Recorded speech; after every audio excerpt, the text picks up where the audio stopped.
I've got a series of messages between the resurrection of Jesus and the day of Pentecost, and this is the second one in the series. Let me share this with you. Jesus left for our good. That's why he ascended into heaven. Before he died, was crucified, and rose again, he talked to his disciples in chapter 16 of John. He said, "Now I am going to him who sent me. Yet none of you ask me where I'm going. Because I have said these things, you are filled with grief. But I tell you the truth, it is for your good that I am going away. Unless I go away, the counselor will not come to you. But if I go, I will send him to you. When he comes, he will convict the world of guilt in regard to sin and righteousness and judgment. In regard to sin, because men do not believe in me. In regard to righteousness, because I'm going to the Father, where you can see me no longer. And in regard to judgment, because the prince of this world now stands condemned.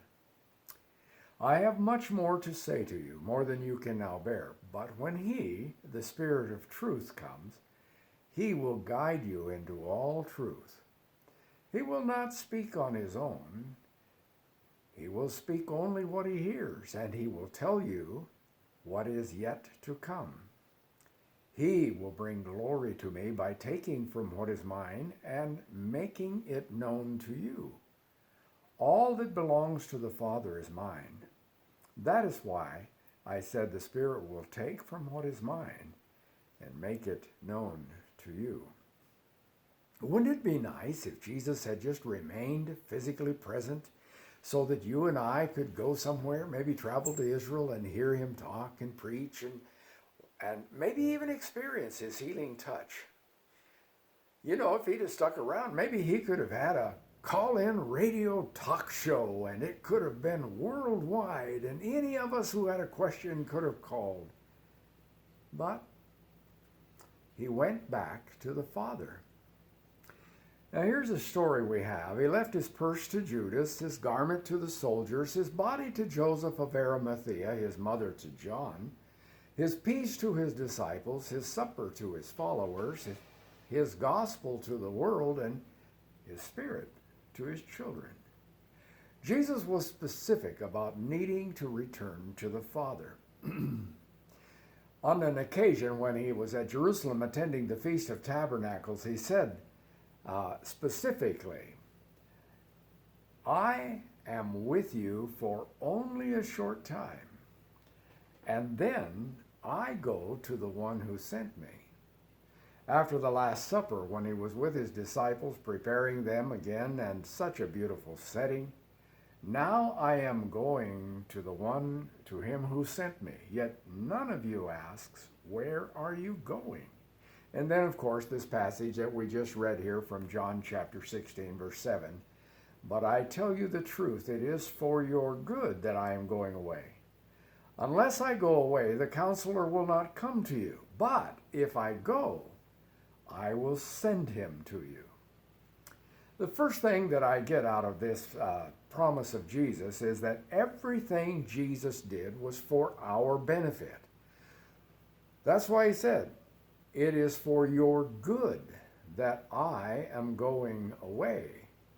So we are told that the reason he was born was to save his people from their sins. The reason given for his death, we read, "For even the Son of Man did not come to be served, but to serve and to give his life a ransom for many."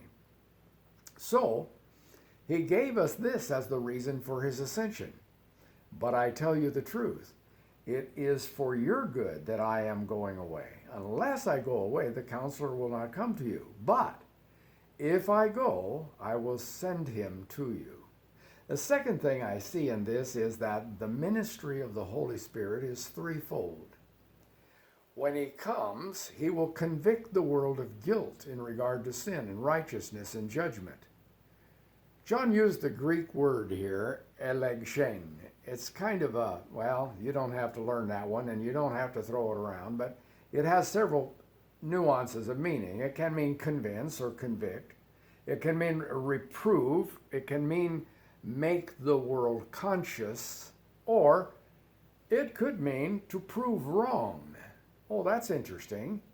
So the Holy Spirit comes then to convict us of sin. In other words, to show us that what we are doing has guilt and fault and does damage.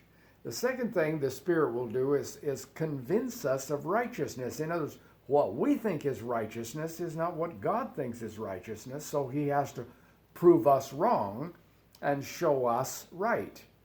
The third thing the Holy Spirit is to do is to convict the world of judgment.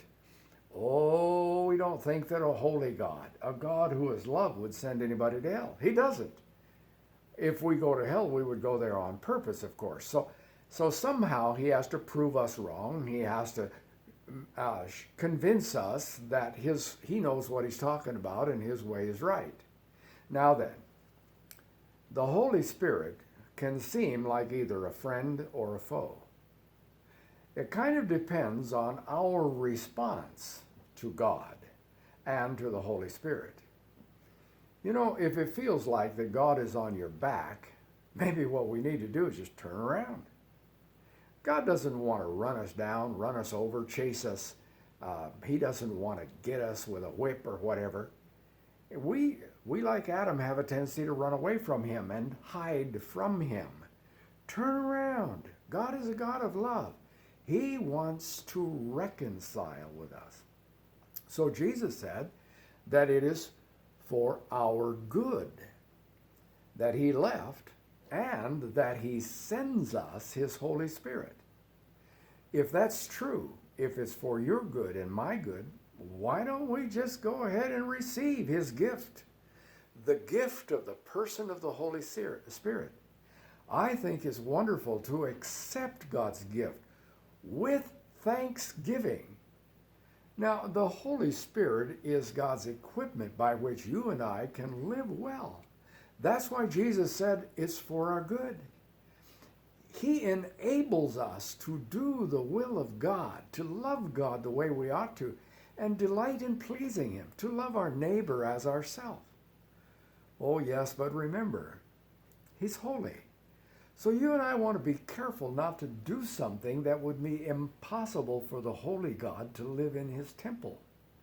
We don't want to do things that would make the temple unclean. But if we will allow him to infill every facet of our being, his presence will make us holy. Man, that is good news for our day. What a blessing to hear it again.